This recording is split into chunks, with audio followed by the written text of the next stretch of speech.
Hi everyone, this video is a continuation from the last video where I showed you how to do a rolled hem on a cloth wipe or cloth napkin or washcloth or whatever it is that you want to make. So in this video I'm going to show you how to make a cloth wipe using the turn and top stitch method. Some situations where you might want to use the turn and top stitch method with 2 layers of fabric versus the rolled hem with 1 layer of fabric is that if you've got thin fabric like this bird's eye, you might want to double it or triple it up. And so using the turn and top stitch method is a little bit easier than doing a rolled hem. Or if you have terry or some bamboo fleece and you want to have the fuzzy side on both sides of the fabric, you can use it as well. So the first thing that you need to do is line up your fabrics right sides together. So for example here you can see I've got both of the fuzzy sides are in. And then you're just going to place some pins around the perimeter of the item and then decide where you're going to start.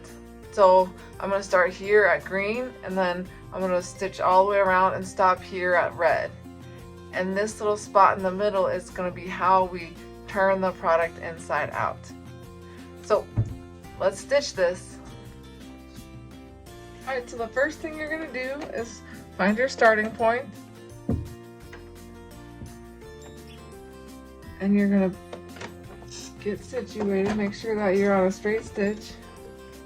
And then you're going to back stitch a few stitches.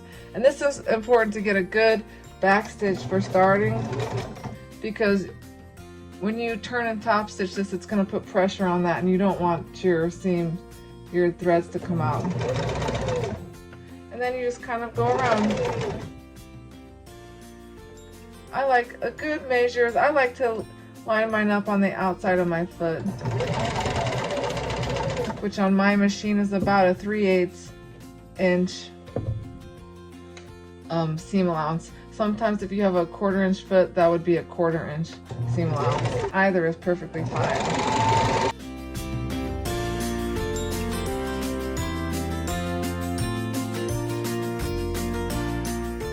I don't know if you can see this, but my thread, I'm just kind of letting it go through the machine and it's starting to gather. And that's because this material is really thin, so it's wanting to bunch up a bit.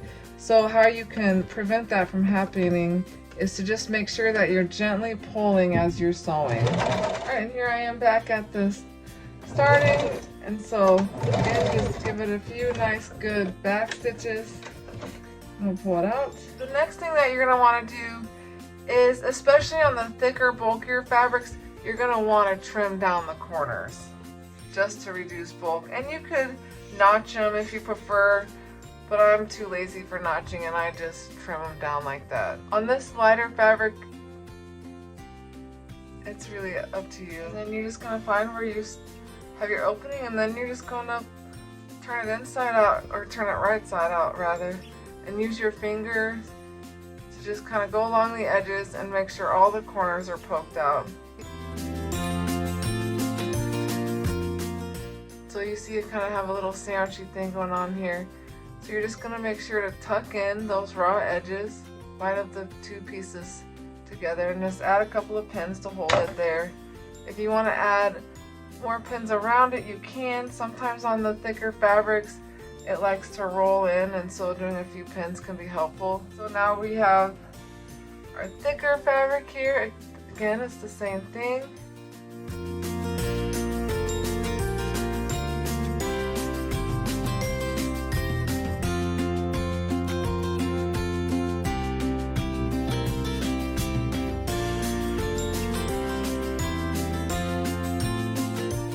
On this one you can see that the edges really want to fold in. In this case, I might go around and put a few pins just so when I'm on the sewing machine, I'm not spending all my time trying to get the seams to lie flat. It's just really on a couple of spots. From here, we're just gonna top stitch all the way around it, and that's it. It's a really basic, easy way to practice your sewing and to make something useful in the process. There you have it. So you can kind of see this guy's a little bit wavy, and that's because he does have some stretch on this part, and since it's so thick, you've got to pull it a little bit through. It just gets stretched out a little bit. It's kind of inevitable. And then here we have this one. But I mean, it's a really great way to just have a nice clean edge. It's a little bit easier than rolling the hem, I personally think. And you get a really nice finish. See, let's compare. So here we've got our 2-layer turned in top stitch, and then our single layer. They're both kind of stretchy. This one's, thicker obviously because it's 2 layers. And then here, again, we've got our 1-layer square. Honestly, whether you choose to use this method with the rolled hem on a single layer or a double layer comes down to, do you want 1 or 2 layers? Really, honestly, that's it. Because they're both really clean ways to finish the edges of fabric.